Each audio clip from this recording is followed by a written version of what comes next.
ଏଇଥର ଜନ୍ମାଷ୍ଟମୀରେ ମୁଁ ବନେଇଛି 2 ପ୍ରକାର ଲଡ଼ୁ ଆଉ ଯେଉଁଟାକି ବହୁତ କମ୍ ଖର୍ଚ୍ଚରେ ହେବ ଆଉ ବିନା ଚିନିରେ ମଧ୍ୟ। ଚାଲନ୍ତୁ ଭିଡ଼ିଓଟି ଷ୍ଟାର୍ଟ କରିବା। ପ୍ରଥମେ ବନେଇଛି ନଡ଼ିଆ ଲଡ଼ୁ ଆଉ ତାପରେ ବନେଇଛି ଚୂଡ଼ା ଲଡ଼ୁ, ଯେଉଁଟାକି ଆପଣ ମଧ୍ୟ ବହୁତ କମ୍ ଟାଇମ୍ରେ ବନେଇ ପାରିବେ ଆଉ ସକାଳୁ ସକାଳୁ ଭୋଗରେ ମଧ୍ୟ ଲଗେଇ ପାରିବେ। ଭଲ ଲାଗିଲେ ଲାଇକ୍ କରିବେ, ସେୟାର କରିବେ, ଚ୍ୟାନେଲରେ ନୂଆ ଥିଲେ ସବସ୍କ୍ରାଇବ୍ କରିବାକୁ ଢେର ସାରା ଅନୁରୋଧ। ନମସ୍କାର ଦର୍ଶକ ବନ୍ଧୁ, ମୋ ଚ୍ୟାନେଲକୁ ଅନେକ ଅନେକ ସ୍ୱାଗତ। ପ୍ରଥମେ ମୁଁ ନେଇଛି ନଡ଼ିଆ ଲଡ଼ୁ। ତା ପାଇଁ ଆମର ମେନ୍ ଇନଗ୍ରେଡ଼ିଏଣ୍ଟ ହେଉଛି ନଡ଼ିଆ। ତ ମୁଁ ଏଇ ନଡ଼ିଆଟାକୁ ଭାଙ୍ଗିଛି, ଯେଉଁଟାକି ମୁଁ ଆପଣଙ୍କୁ ପୁଣି ଦେଖାଉଛି ଏତିକି ସାଇଜ୍ର, ମାନେ ଗୋଟେ ମିଡ଼ିୟମ୍ ସାଇଜ୍ର ନଡ଼ିଆକୁ ଆପଣ ଭାଙ୍ଗିକି କୋରେଇ ଦେବେ। ଯଦି କୋରଉଛନ୍ତି ବି ଚଳିବ, ନାହିଁ ଯଦି ଆପଣ ଗୋଟା ଗୋଟା ରଖିକି ଗ୍ରାଇଣ୍ଡ କରୁଛନ୍ତି ତାହେଲେ ବି ଚଳିବ, ଯେଉଁଟା ଆପଣଙ୍କୁ ଇଜି ହେବ ସେଇଟା କରିବେ। ମୁଁ ଏମିତି କୋରଣାରେ କରିଦେଇଛି। ଏତିକି ଭଳିଆ ହେଲା। ଆଉ ଯେଉଁ ମଝିରେ ଯେଉଁ ଖଣ୍ଡ ଖଣ୍ଡ ଭଳିଆ ଯେଉଁଟା ରହିଯାଉଛି ତାକୁ କ'ଣ କରିବେ ନା ଗ୍ରାଇଣ୍ଡିଙ୍ଗ କରିଦେବେ। ପୁରା ଫାଇନ୍ ରଖିବେନି, ଫାଇନ୍ ରଖିଲେ ସେଥିରୁ ପାଣି ବାହାରିଯିବ। ସେ ବଡ଼କୁ ତାକୁ ଏମିତି ଛୋଟ ଛୋଟ କରିକି କାଟିଦେବେ ଆଉ ତାକୁ ଗ୍ରାଇଣ୍ଡରରେ ଥରେ ଭଳିଆ ବୁଲେଇ ଦେବେ। ଯେତିକି ହେବ ସେତିକି ହିଁ ଆମର ଦରକାର।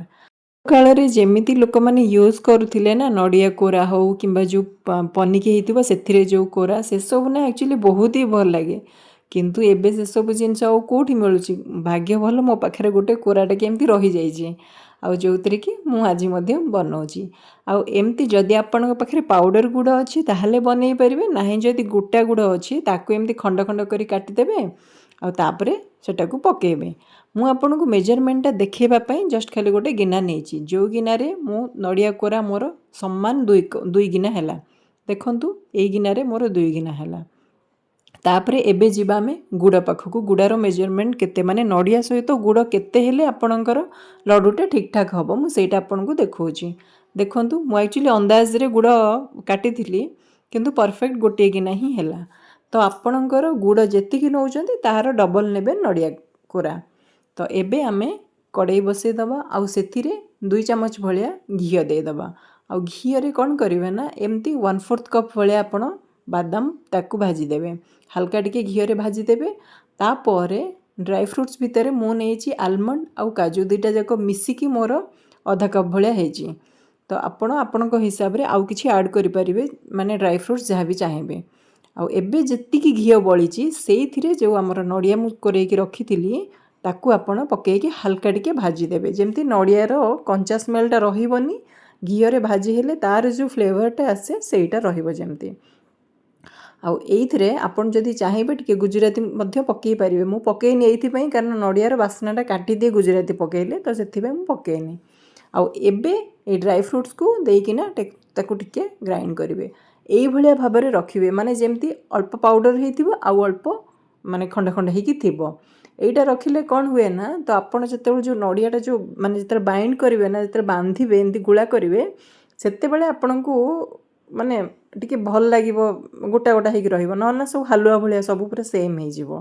ତ ତାକୁ ହାଲକା ଟିକେ ସବୁ ଭାଜିକି ସାଇଡ଼୍ କରିଦେବେ। ଏବେ ଆମେ ଯିବା ଗୋଟେ ଜାଗା, ମାନେ ଗୋଟେ ବର୍ତ୍ତନଟେ ରଖିଦେବା, ସେଥିରେ ଗୁଡ଼ ନେବା। ଆଉ ଗୁଡ଼ ଯେତିକି ନେବେ ପାଣି ଜଷ୍ଟ ଖାଲି ତାକୁ କଭର୍ ହେବା ପାଇଁ, ମାନେ 2-3 ଚାମଚ ଭଳିଆ ପାଣି ପକାଇବେ ଗୋଟେ ବାଉଲରେ। ତାକୁ ଏମିତି ଟିକେ ଜଷ୍ଟ ଖାଲି ମେଲ୍ଟ କରାଇବେ, କିଛି ତାର ଆଣିବାର ନାହିଁ କି ଶିରା ବନେଇବାର ନାହିଁ, ଖାଲି ଜଷ୍ଟ ତାକୁ ମିଶିବାର ଅଛି, ମାନେ ତାକୁ ମେଲ୍ଟ ହେବ ଗୁଡ଼ ସହିତ ପାଣିର। ଆଉ ଏବେ ତାକୁ ଏମିତି ଛାଣି ଛାଣି ସେ ଯେଉଁ ନଡ଼ିଆ ଆଉ ଡ୍ରାଏ ଫ୍ରୁଟ୍ସ ରଖିକି ଭାଜିକି ରଖିଥିଲେ ସେଇଥିରେ ପକାଇକି ମିଶାଇ ଦେବେ। ଆଉ ଗ୍ୟାସ୍ର ଫ୍ଲେମ୍ ଏଇଠି ପୁରା ଆପଣ ଲୋ କରିଦେବେ, ମାନେ ପୁରା ସିମ୍ରେ କହିବାକୁ ଗଲେ। ଆଉ ଏବେ ଟିକେ ସମୟ ହାର୍ଡ଼ଲି ଜଷ୍ଟ ନଡ଼ିଆ ସହିତ ଯେମିତି ଡ୍ରାଏ ଫ୍ରୁଟ୍ସ ଆଉ ଗୁଡ଼ ସବୁ ମିଶିଗଲା, ତାପରେ ଆପଣ ତାକୁ ଥଣ୍ଡା ହେବା ପାଇଁ କିଛି ସମୟ ଛାଡ଼ିଦେବେ। ଥଣ୍ଡା ହେଲା ପରେ ତାକୁ ଆପଣ ଲଡ଼ୁ ବାନ୍ଧିବେ। ଦେଖନ୍ତୁ ଆପଣଙ୍କ ସାଇଜ୍ ହିସାବରେ ଆପଣ ଏମିତି ନେଇକି ଗୋଲ ଗୋଲ କରିକି ରଖିଦେବେ। କହିବାକୁ ଗଲେ ଜନ୍ମାଷ୍ଟମୀ ସବୁ ଜାଗାରେ ବହୁତ ମାନେ ଅଲଗା ଅଲଗା ଟାଇପ୍ର ଭୋଗ ଲଗାଯାଏ। ମୁଁ କିନ୍ତୁ ଏଇଥିପାଇଁ ଲଡ଼ୁ ବନେଇଛି, ଯେହେତୁ ନାଁ ହେଉଛି ଲଡ଼ୁ ଗୋପାଳ, ତ ସେଥିପାଇଁ ମୁଁ ଆଜି ଲଡ଼ୁ ବନେଇଛି।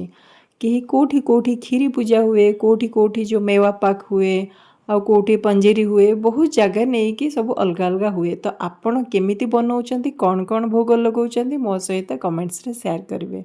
ଦେଖନ୍ତୁ ପୁରା ଆମର ନଡ଼ିଆ ଲଡ଼ୁ ହେଇଗଲା। ଏବେ ଯିବା ଆମେ ଚୂଡ଼ା ଲଡ଼ୁ। ଚୂଡ଼ା ଲଡ଼ୁ ପାଇଁ ମୁଁ ନେଇଛି ପ୍ରଥମେ 1 କପ୍ ଚୂଡ଼ା, ଆଉ ତାକୁ ଏମିତି ଟିକେ ଭଲସେ ପୋଛିଦେବେ। जहाँ डस्ट लगी सेटा एटलिस्ट क्लीन हो। आउ एबे मु नेछि 1/4 कप बादाम आउ जोटा कि आपण ताको हल्का टिके भाजिबे ड्राई रोस्ट करेंगे घी देबेनी किछि नै खाली रे एमती भाजिबे आउ ताको साइड करि नेबे। तापरे मु जो चूड़ा जो रखी ताकू एठी पकई देबे। चूड़ा को आपण टिके हल्का एथि भाजिबे कारण माने सेटा तार कंचा अंशटा पळेबो। ता सहित नेछि जो चटनी जो करंती जो डाली चना डाली तो सेटा को आपण ऑलरेडी सेटा मोर भजा थिला ताकू मु हल्का आउ टिके भाजी देछि चूड़ा सहित। ए सब को माने जेते हाथ रे भांगिले जेमती खंड हबो से पर्यंत भाजिबे। वर्तमान जो बादामटा मु भाजी के रखिथिली सेटा ठंडा हो जाइछि तार चोपाटा को टिके छड़े देबे। आउ जो चूड़ा भी रखी भाजिकी ताकू ए सब को एकाठी रखीदेवे। वर्तमान कड़ई गरम करेंगे आउ से 2 चम्मच भाया घी देवे।